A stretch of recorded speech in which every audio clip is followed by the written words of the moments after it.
अस्सलाम वालेकुम ख्वातीन और हज़रात। मैं इस्लामाबाद और पॉलिसी इंस्टीट्यूट की जानिब से आप तमाम सामीन को नाज़रीन को खुशामदीद कहता हूँ। जैसा कि हुकूमत ने इंदिया दिया है कि मौसम सरमा में गैस की किल्लत हो जाएगी और गैस की किल्लत में इजाफा हो जाएगा, जो कि बुरान की शक्ल इख्तियार कर जाएगा। इस सिलसिले में IPI ने एक रिपोर्ट मुरतब की है जो हमारे सीनियर और काबिल डिस्टिंग्विश्ड फेलोज ने बनाई है, जिसमें अब्दुल्ला यूसुफ साहब और डॉक्टर मोहम्मद इलियास फाजिल साहब शामिल हैं। मौजूद मेहमान और डिस्टिंग्विश्ड फेलो अब्दुल्ला यूसुफ साहब ने सेक्रेटरी पेट्रोलियम और chairman FBR as FBR chairman अपनी खिदमत सरंजाम दे चुके हैं। इसके अलावा हमारे दूसरे मौजूद मेहमान डॉक्टर मोहम्मद इलियास फाजिल साहब, जो कि पेट्रोलियम रिफाइनिंग में PhD हैं और OGRA member oil companies advisor council में CEO अपनी खिदमत सरंजाम दे चुके हैं। इससे पहले कि आज की इस नशिस्त का बाकायदा आगाज हो सके, मैं इब्तिदाई कलिमात के लिए मदऊ करूंगा जनाब executive director IPI Syed Sajjad Bukhari साहब को, ताकि आज की नशिस्त का बाकायदा आगाज हो सके। बिस्मिल्लाहिर्रहमानिर्रहीम। जनाब अब्दुल्ला यूसुफ साहब और doctor Ilyas Fazil, distinguished fellows, Islamabad policy institute, और मुअज़्ज़ज़ अहबाब, अस्सलाम वालेकुम। मैं सबसे पहले आपको इस्लामाबाद पॉलिसी इंस्टीट्यूट की तरफ से कुदरती गैस की किल्लत से मुतल्लिक तहकीकी report and immediate solution to the looming gas crisis की तकरीब रूनुमाई में खुश आमदीद।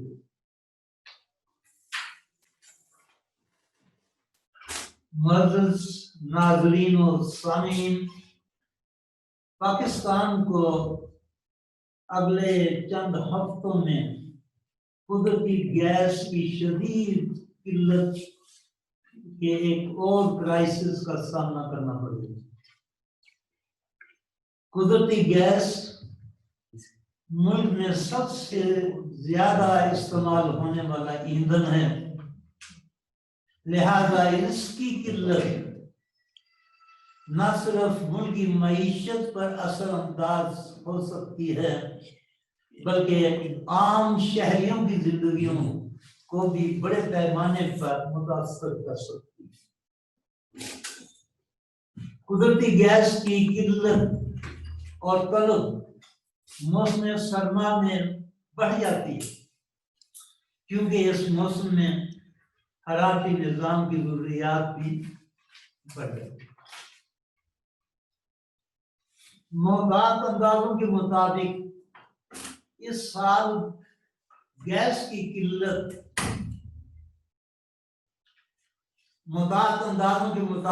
इस साल गैस की किल्लत पिछले साल की 1.44 BCFD से बढ़कर तकरीबन 2 BCFD हो सकती है।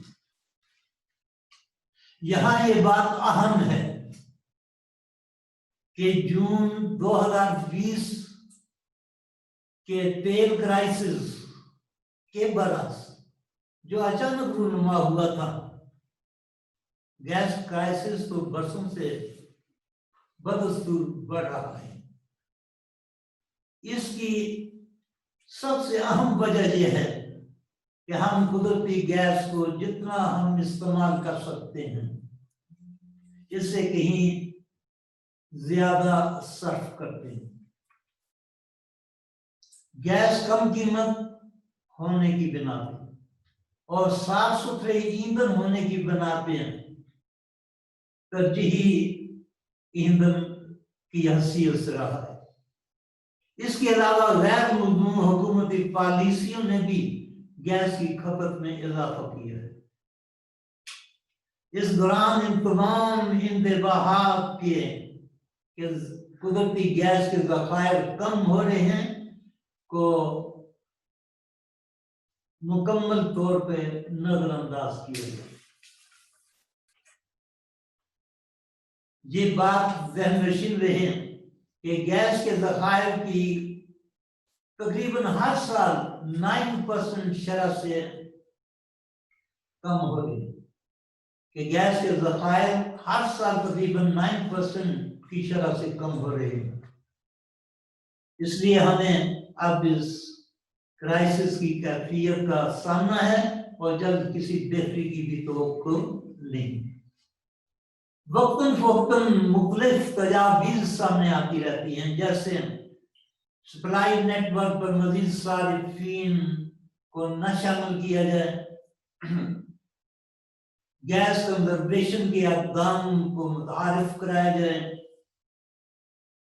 LNG की दरामद की जाए, ईरान और तुर्कमेनिस्तान से कुदरती गैस की दरामद भी की जाए और नए ज़खायर की तलाश। ये वो मुख्तलिफ तजावीज़ हैं जो वक्तन फवक्तन हमारे सामने आती रहती हैं। तहम इनमें से कोई मंसूबा अमलन गैस की फौरी किल्लत को दूर नहीं कर सकता, हत्ता कि अगले चंद सालों में भी इस गैस की किल्लत को दूर नहीं कर सकता। कहा आज ही से इन मंसूबों पर काम शुरू हो।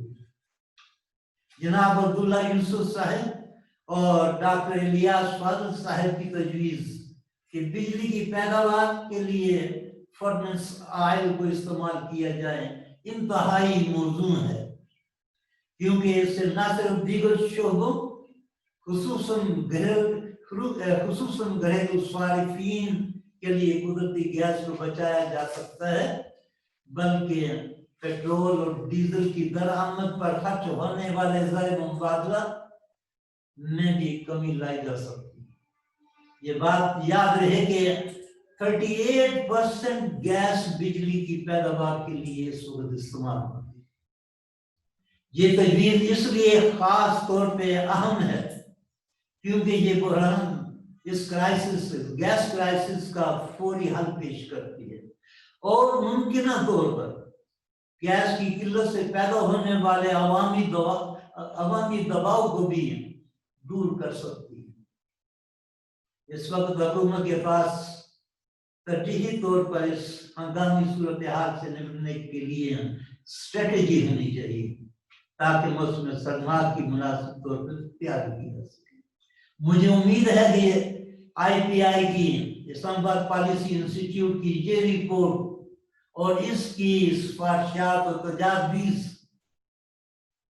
गैस की किल्लत और इसके मुज़र असरात को दूर करने के लिए कारगर साबित होंगे।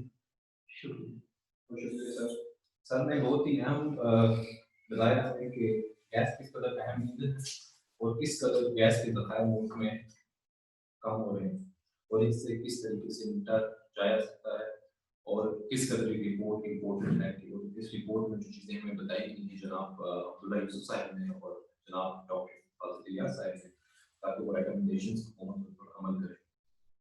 अब मैं दूंगा दावत जनाब अब्दुल्ला यूसुफ साहब को कि वो रिपोर्ट के अहम नुकात पर रोशनी। अब मैं दूंगा अब मैं दावत दूंगा जनाब डॉक्टर मोहम्मद इलियास फाजिल साहब को कि वो इस रिपोर्ट के सेवन फीचर्स हमें बताएं और उस रिपोर्ट के बारे में हमारे इल्म में इजाफा करें। Thank you. शुक्रिया जनाब। प्रोफेसर साहब ने और आपने एक बड़े मौजूद अंदाज में समराइज करके बता दिया कि हम बात किस चीज़ की कर रहे हैं। हम लोग ये भी रियलाइज कर रहे हैं कि indigenisation and maximum utilization of one's own resources is the way to go. हमारी जो ये रिपोर्ट है इसका मेन मकसद ये है to make suggestions कि आप अपने इंडिजिनस रिसोर्सेज पे डिपेंड कीजिए ताकि जो आपकी इंपोर्ट्स हैं वो मिनिमाइज हों, आपकी इंडिजिनस जो अवेलेबिलिटी है वो मैक्सिमाइज हो और आपको ये जो दुश्वारियां आ रही हैं इनका एक मौजूद हल मिल सके। ये हमारी रिपोर्ट का मेन मकसद है। जिस तरह अभी बात हुई कि जो शॉर्टेज ऑफ नेचुरल गैस, ये तो रोजाना की एक डिस्कशन में आप नोट भी कर रहे होंगे। ये रियलाइज करना जरूरी है कि 2005 तक पाकिस्तान सेल्फ सफिशिएंट था अपने गैस रिक्वायरमेंट में, लेकिन उसके बाद दो मेन वजूहात हैं जिसकी वजह से हम अपने आप को यहाँ पहुंचा के बैठे हुए हैं कि we are discussing looming crisis in the availability of gas, specially ये जो विंटर सीजन जो अब शुरू होने वाला है उसमें। सबसे पहले तो ये कि कोई मेजर गैस रिजर्व्स डिस्कवर नहीं हुए फॉर डेकेड्स, मेन एक ये वजह है। दूसरी वजह ये है कि हमने गैस को सब्स्टिट्यूट किया for oil in the shape of promoting the use of CNG as a cheaper and environment friendly fuel since 1990s.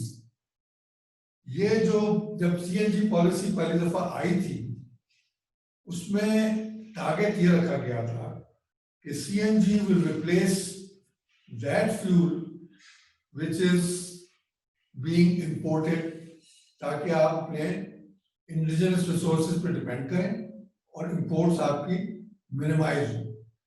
तो उस वक्त जिस वक्त ये पॉलिसी आई थी तो हम लोग सेल्फ सफिशिएंट थे in motor gasoline and we were deficit in high speed diesel, जो कि कई अरसे से डेफिसिट चले आ रहा था और डेफिसिट उसने होना था बिकॉज ऑफ द ग्रोथ। तो बजाय इसके कि हम उस पॉलिसी के तहत अपने जो प्लान्स हैं उनको इम्प्लीमेंट करते थे, हमने बजाय टारगेट करने के डीजल को हमने टारगेट करना शुरू कर दिया गैसोलीन।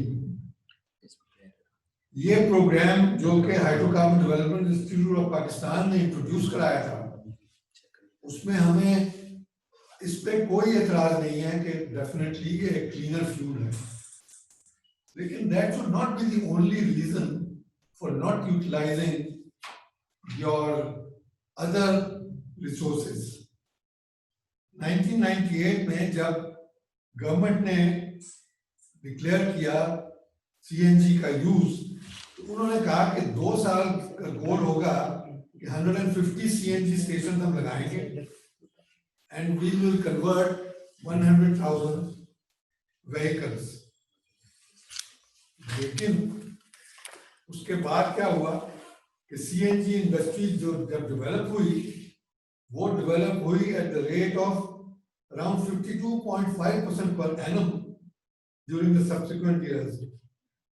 As a result, 2012 तक 6.167 million registered vehicles थी in the country और उसमें से 89% vehicles were running on CNG. अभी भी वही सिचुएशन persist कर रही है unless we check this. ये एग्जाम्पल इसलिए दिया है कि this was a clearly lopsided policy decision making in the natural gas sector of Pakistan. तो इस बैकग्राउंड के साथ हमारी रिपोर्ट क्या प्रपोज कर रही है? सबसे पहले तो हम ये चाहेंगे कि आप एक राइट एनर्जी मिक्स कंट्री के लिए डिटरमिन करें ताकि आप मैक्सिमाइज करें the rational use of your indigenous resources with only the deficit being met through imported fuel. आपके इंडिजिनस रिसोर्सेज हैं क्या? Oil, gas, hydel, coal, nuclear, renewable. ठीक है, गैस जो है वो 34.6% आपके ये जो है इंडिजिनस फ्यूल उसका 34.6% गैस। लेकिन गैस ने विटनेस किया है एक negative annual compound growth rate of about 1%, -1% over the last 6 years. तो इससे ये जाहिर होता है कि हमारी पॉलिसी का रिव्यू बहुत जरूरी है ताकि आप इस ट्रेंड को रिवर्स करा सकें, not immediately may be but in the longer run. तो हम सबसे पहले तो इस लूमिंग गैस क्राइसिस के लिए दो हमारी तजावीज़ हैं। एक तो ये है कि सीएनजी स्टेशन पर आप एम्बार्गो लगाएं, लेकिन एक हर चीज का एक सैचुरेशन पॉइंट होता है, वो आए हुए भी काफी अर्सा गुजर चुका है। अभी भी अगर हम ये नहीं डिसाइड कर पाएंगे कि जी अब हमने आइंदा सीएनजी स्टेशन पे एम्बार्गो लगाना है, ये पहले लगाया था हमने, लेकिन because of whatever reason, wasted interest और व्हाटएवर, वो एम्बार्गो हम बरकरार नहीं रख सके। दूसरा, हमने जहां पे एम्बार्गो लगाया था जो कि नहीं लगाना चाहिए था, वो था फर्नेस ऑयल पे। देखिए, फर्नेस ऑयल एक ऐसी कमोडिटी है जो कि 3 मिलियन टन तो आपकी लोकल रिफाइनरीज बनाती हैं। 3 million ton is a very large quantity जो कि आपकी लोकल रिफाइनरीज आपको एक लोकल रिसोर्स देती है। आपने जब ये डिसाइड किया कि जी हम इसकी बजाय गैस को इस्तेमाल करेंगे for power generation, what happened? पिछले 2-3 साल से refineries have been running at a maximum of 72% capacity, क्योंकि जब एक रिफाइनरी ऑपरेट करती है तो furnace oil is not a by product, it is a product that is going to be part of the production. अगर आप उस पे एम्बार्गो लगा देंगे तो क्या होगा? एक तो आपकी रिफाइनरीज लो कैपेसिटी चलने पे मजबूर हो जाएंगी, क्योंकि आपके पास अनलिमिटेड कैपेसिटी तो नहीं है ना for the storage of furnace oil. तो मजबूरन they have been operating below capacity. Below capacity चलने से क्या हुआ कि आप जो ट्रांसपोर्टेशन फ्यूल्स, नेमली गैसोलीन और हाई स्पीड डीजल जितने बना सकते हैं, वो भी नहीं आप बना पाए, विच मेंट के मोर इंपोर्ट्स। हमें ये रियलाइज करना जरूरी है कि हमारा इंफ्रास्ट्रक्चर जो है वो शुरू होता है इंपोर्ट इंफ्रास्ट्रक्चर से, विच ओरिजिनेट्स इन कराची। वो ही हमारा ऑलरेडी एक लिमिटेड इंफ्रास्ट्रक्चर है।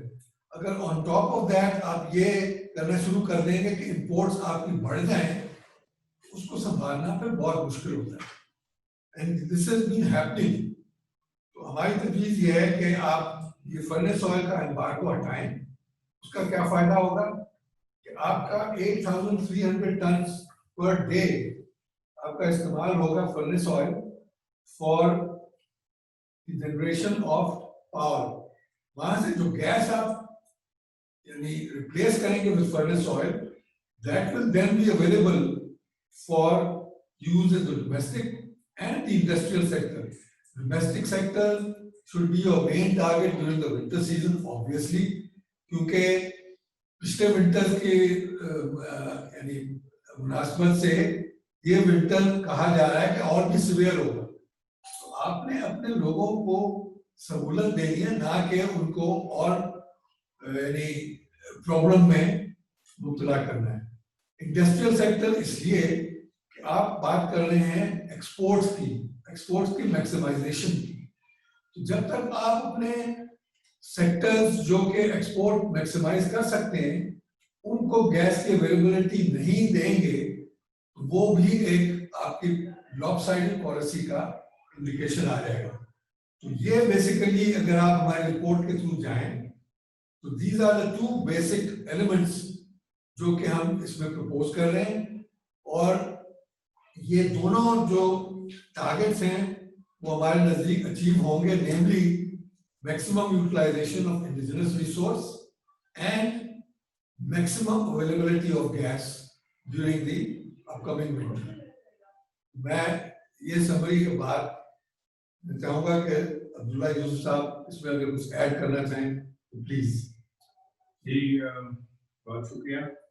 आपने सारी जो रिपोर्ट है हमारी उसको डिटेल से अभी क्लियर कर दिया है, और वही एक वे फॉरवर्ड है जो कि अब जो सिचुएशन है हमारी, unfortunately as far as availability of gas is concern, उसको हमने मैनेज करना है इन दिस मैनर कि वो जो अब उसके हमारी जो होती है ना मेन रिक्वायरमेंट सर्दियों में खास तौर पे domestic sector is very very critical, तो वहाँ पे अगर वो अवेलेबिलिटी नहीं आएगी तो फिर उनका घरों का मसला on a day to day basis is a big problem. अब ये जो गैस की बात है ना, जो गैस की अवेलेबिलिटी वाली बात है, उसका मैं थोड़ा सा आपको बैकग्राउंड भी बताता हूँ कि when I happen to be as the secretary of petroleum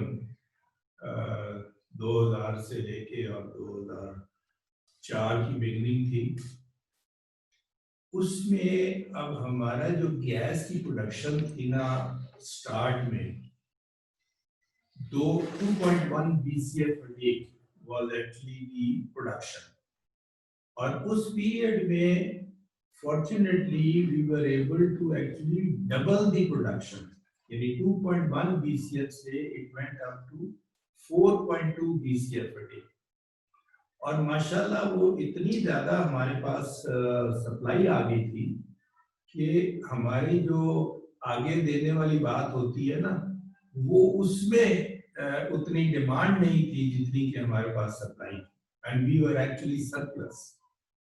अब गोइंग फॉरवर्ड आप अगर देखें, ये मैं बात कर रहा हूँ 2003 से लेके आज तक, अब हमारी जो प्रोडक्शन है वो still it's around 4 BCF per day even today.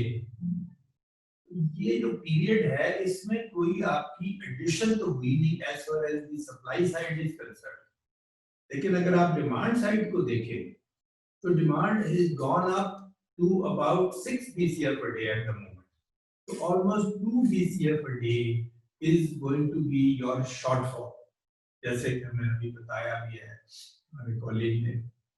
तो इस तरह से सिचुएशन जो अब क्रिएट हो गई है over a period of time is very critical, और अब उसके लिए जो एक सजेशन है कि हम अगर जो अभी हम यूज कर रहे हैं इसको गैस को काफी ज्यादा on the power sector side, तो उसको अगर हम फर्नेस ऑयल के ऊपर ले जाएं तो उससे ये है कि वहां पे बचत आनी चाहिए, और फिर उसको हम यूज करेंगे जो हमारी डोमेस्टिक सेक्टर है और हमारा इंडस्ट्रियल सेक्टर है उसके लिए, और वो आपको एक इंपोर्ट में भी फायदा हो सकेगा, और फिर ये हमारी जो जरूरियात हैं डोमेस्टिक सेक्टर की हैं, इंडस्ट्रियल सेक्टर की हैं, वो भी हम मीट कर पाएंगे।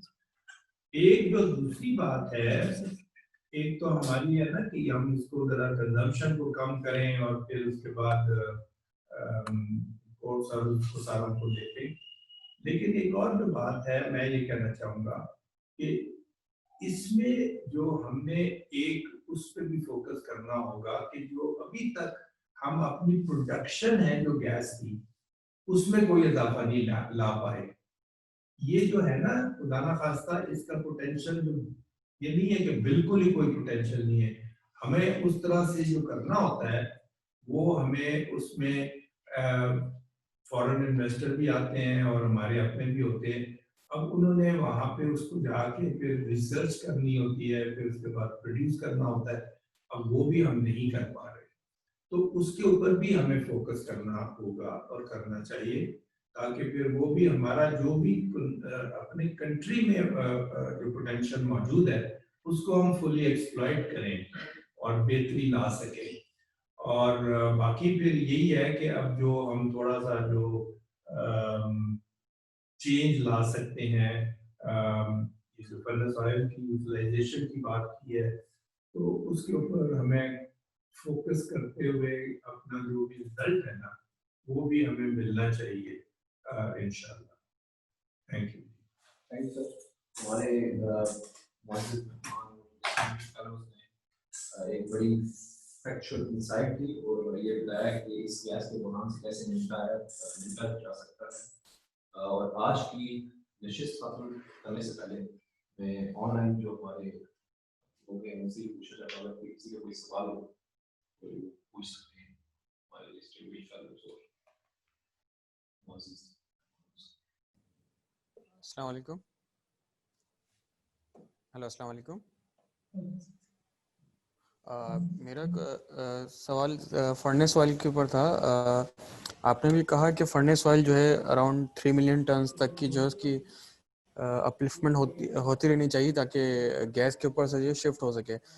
लेकिन उसका फ्लिप साइड जो है फर्नेस ऑयल की वजह से जो आपका कॉस्ट पर यूनिट है, फिर उसकी वजह से फ्यूल चार्जेस एडजस्टमेंट है, देन सर्कुलर डेट में जो वो बिल्डअप कर रहा है, तो ये उसके जो शिफ्ट के जो बेनिफिट्स हैं उसको ऑफसेट नहीं कर रहा ज़्यादा प्रोपोर्शन में। देखिए, हम बेसिकली ये कह रहे हैं कि आपने एक इमीडिएट सोल्यूशन ऐसा ढूंढना है। सर्कुलर डेट का तो लॉन्ग टर्म कोई सोल्यूशन आपको ढूंढना होगा। सर्कुलर डेट की वजूहात तो बहुत सारी है ना, and they are not all related to furnace oil use.